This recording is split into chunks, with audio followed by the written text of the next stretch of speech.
Main camera. So, Atemi, you're just talking to me. Okay. You're rolling? You're using? Good. Audio is good. Atemi, say one thing. Hello. Hello. It's good. I just hate it when after you are checking and then there's nothing. Okay, let's do this. Ladies and gentlemen, boys and girls, welcome to another session of The Playhouse. Yes, you can feel my excitement in my voice because I am, first and foremost, I'm happy to have another lady here. But not just the lady. This lady has been mentioned by 90% of the people who've been in the Playhouse, showing you just how long she has been in the industry and the work that she has put in. So ladies and gentlemen, boys and girls, without further ado, put your hands together for none other than Atemi Oyungu.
Atemi, welcome to the Playhouse. Thank you for having me at the Playhouse. Thank you for accepting to be in the Playhouse. By the way, for real, I'm extremely grateful for you being here. Well, we gotta do what we gotta do. You gotta tell your own story. We gotta do what we gotta do. You know, there's so many stories coming out now. It's just stressful. You don't want it to be yours next. First R. Kelly. Then MJ. Aki MJ. Even Whitney's story came out. Yep. Yeah. And Bobby. Though Bobby's still living. It's sad. Anyway, glad to have you here. What I like doing on the Playhouse, just so that people don't just think that your career started when you did a song with Calligraph. I like throwing this thing way back. So, and I throw it back with this question. When did the passion and the love for music for you start? Well, I think it's always been there because I know people say this all the time, but it's true. I come from a musical family. My mom was a choir mistress. My dad played the guitar. So my mom would teach us songs and we would be singing in front of family friends. You know what are those things called? Care group. Then you have many families together. Now us guys were known for, us guys and the Ojambos were in the care group, but we were all, the two families were known for singing. Yeah. By Ojambo, you talking about? Yeah. Those are our relatives. I didn't know that. Yeah. So we would perform. If there was something happening in our church, we would perform. So I think at a really early age, I was already singing on stage. How many are you in your family? There are 3 of us. So we keep telling my mom she had 3 children, so she could have 3 different voices, 3 BVs. 2 girls or all girls? 2 girls, one boy. Yeah. And in that you are what number? I'm number 2. You're number 2. I'm the middle, but then still like last born. Yeah. Okay, so for you, I mean, it's definitely clear you were born into a singing family already, or into a musical family. Yeah, into a musical family. Like, you know, my brother, a lot of people don't know about my brother because he's been away for such a long time. I didn't even know you had a brother. I have a brother. He's a serious guy now. He's really serious. So my brother was in Dago and he had this friend and they would do so much music stuff together. This friend was called Kevin Wairi. So that's how I know Wairi. He was in like a group in high school with my bro. What? You know, I've interviewed Wendy on the Playhouse and he talked about how they were in an a cappella group. Yes, my brother was in that a cappella group. Yeah. So, people hate it when I say this, the world is a dot. It's small. In fact, I realized I can't remember who it was. It was somebody and I was like, I'm 3 degrees away from? It was somebody weird, like Idris Elba. Like, I know somebody who knows him. And I was like, just intro. Or I know somebody who knows somebody who knows him.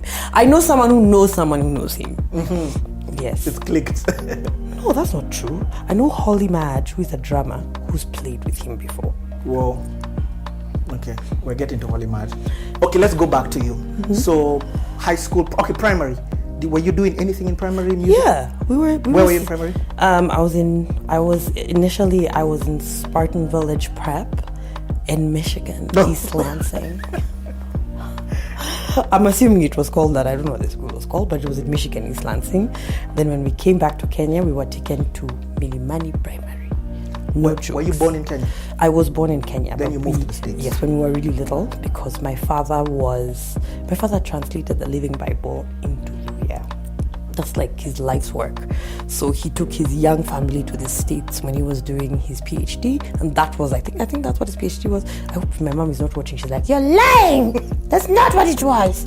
So he took his young family there, and then we came back, and I went to Milimani Primary School, but we went to Nairobi Baptist Church at that time. Mm-hmm. And so other than singing in school, Nairobi Baptist had this wonderful program called Junior Choir.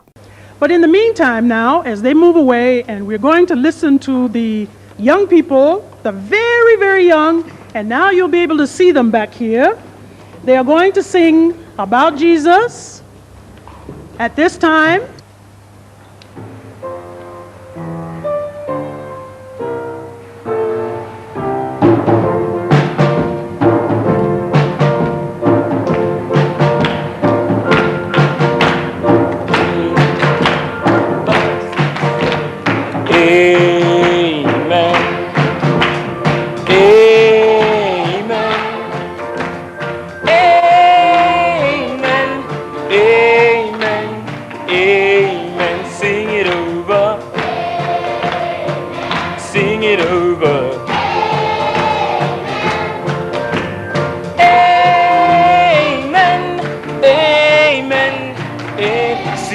Baby Jesus lying in a manger on Christmas morning.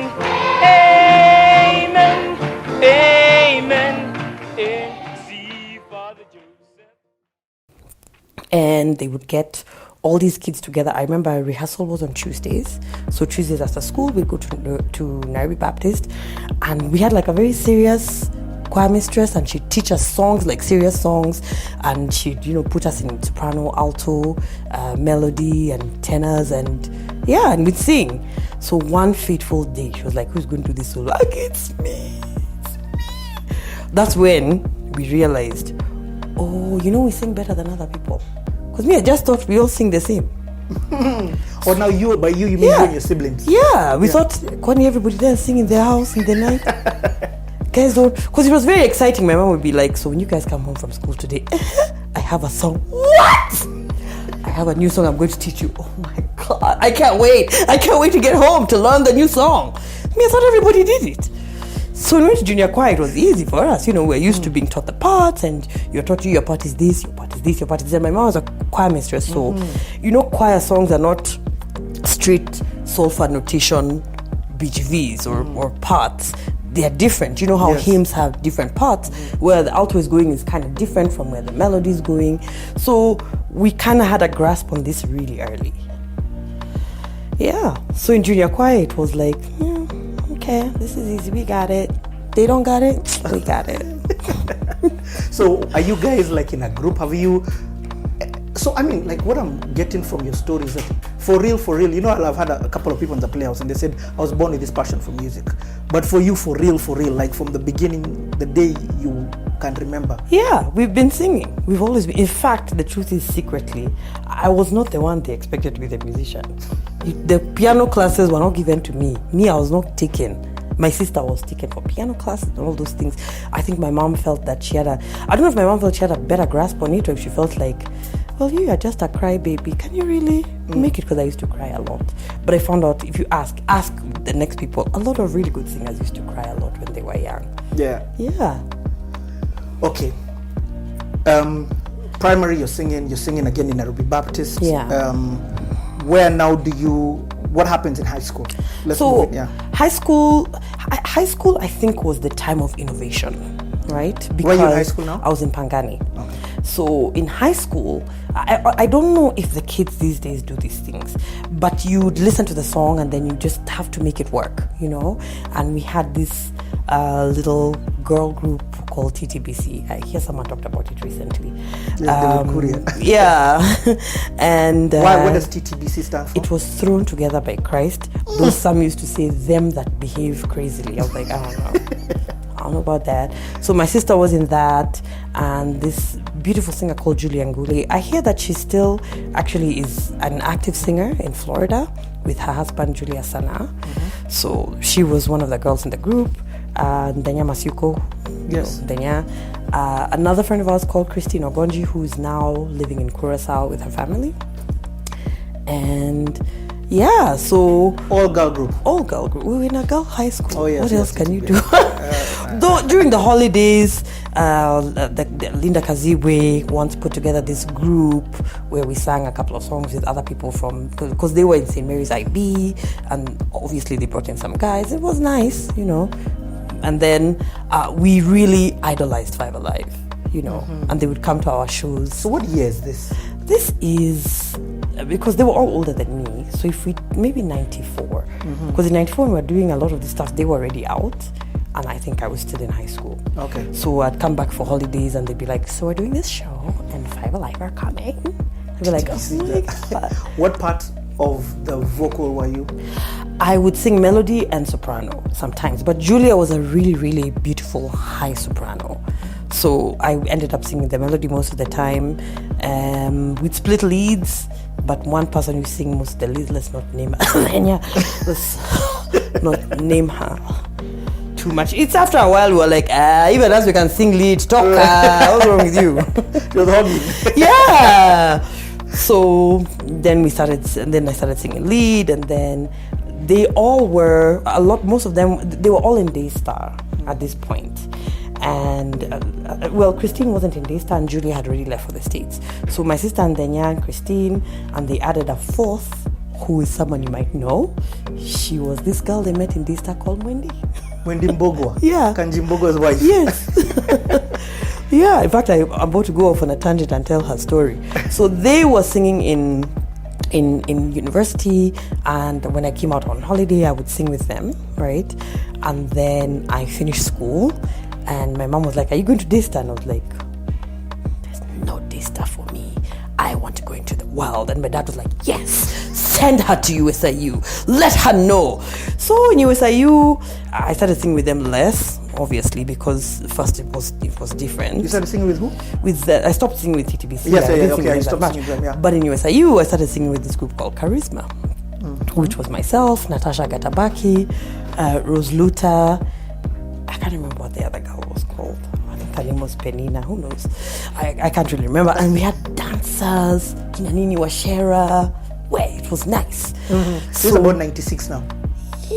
Maybe 97, 98. Okay. Yeah. And so we were this big group it wasn't in the first year, maybe in the second year we got together. And so we were this group of 4 singers and like 8 dancers, and we did a lot of school functions and stuff like that. So Ted Josiah had this gig, and he called us to sing as Charisma. That means Charisma must have been doing stuff by the time you're being called by Ted. Yeah, we were doing a lot of stuff. We were singing at places. Yeah. And those days... And have you entered the studio this time? No, we hadn't entered the studio yet. Even We'd you- entered the studio as TTBC. Oh, you did? I'm pretty sure I had done some stuff with Peter Dera or somebody like that. I just know with Ted... Was that the first time I entered the studio? I'm not entirely sure. I can't remember. But it's possible that I had done it before. I'm sure with church, and I'm sure I'd been in the studio before. So Ted invited us to come do this gig at Splash. Splash Water World. Carnival's neighbor. Yeah. And it was a hot fire gig. And I think that time he had just signed Hearthstone. So Hearthstone was going to be there, and he's like, "Okay, I'm giving you guys a chance, come and perform." But it was a chance. I don't think what we paid. Maybe we were paid 6K, which was 8 million same. 6K. Yeah, same I bet. tunes. So it was supposed to be the 4 of us, and the other two didn't show up. So it was just me and Natasha. And Ted is like, okay. And me and Natasha were like, we're gonna do it. We're gonna make it happen. We're serious. We can make it work. And we sang a song that maybe we had practiced a couple of times with the group, but it really worked well for the two of us.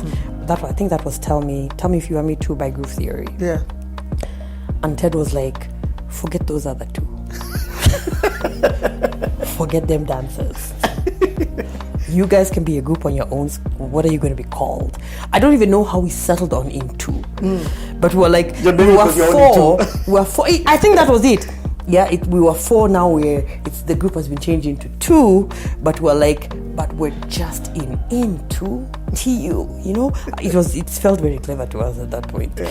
So we started recording with Ted and doing more shows. Let's hey, that's a huge thing. So you guys, in essence, get a record deal. Or you get an opportunity. Yeah, we got an opportunity, studio. And he wanted to do songs. I don't think those times we ever thought about it as a record deal. Right? And you're still in university. We're still in university at this point. Yeah. But that was big because you could count the amount of studios and yeah.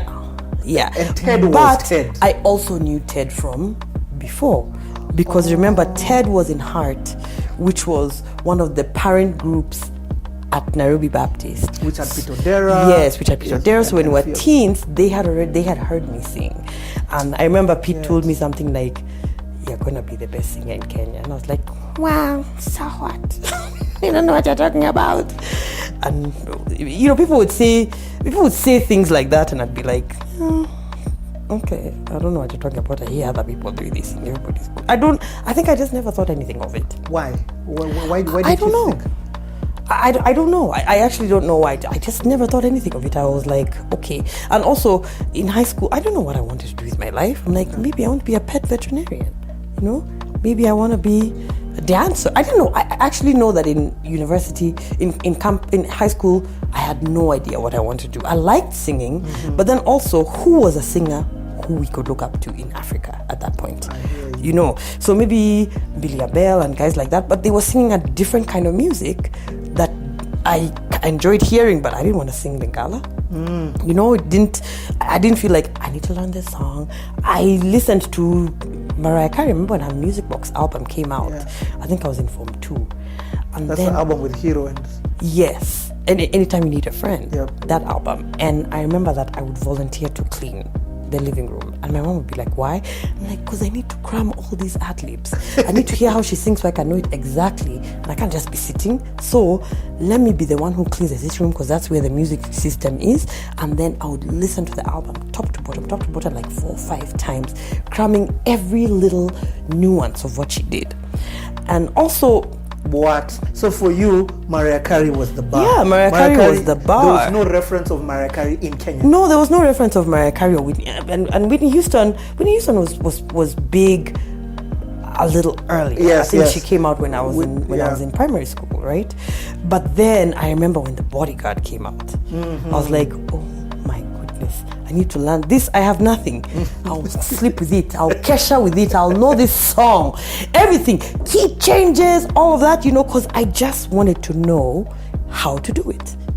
Gospel-wise, there was nobody who was jazzing you on this level. Well, at that point, I know my sister was a lot more into gospel than me, because guys are like, me I was in the R&B thing, and then you're in high school, and then CU is like, you're not saved because you listen to Aliyah on the weekend. Okay, I don't listen. Then they set a trap, they play back and forth. But you know the song! I was chucked from CU choir.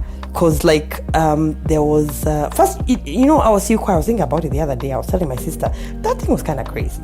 So you had to audition to be in CU choir. But they wouldn't choose you based on how you could sing.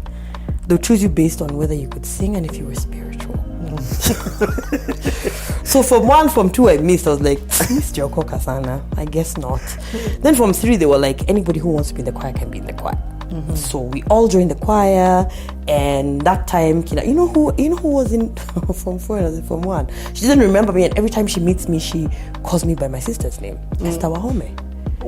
Yeah, Esther Wahome was like the choir mistress. So we'd look and we'd be like, I just want to sing, and then I want to sing this song, and I want to sing this song. And my sister was very popular. I was Sarah's crybaby sister.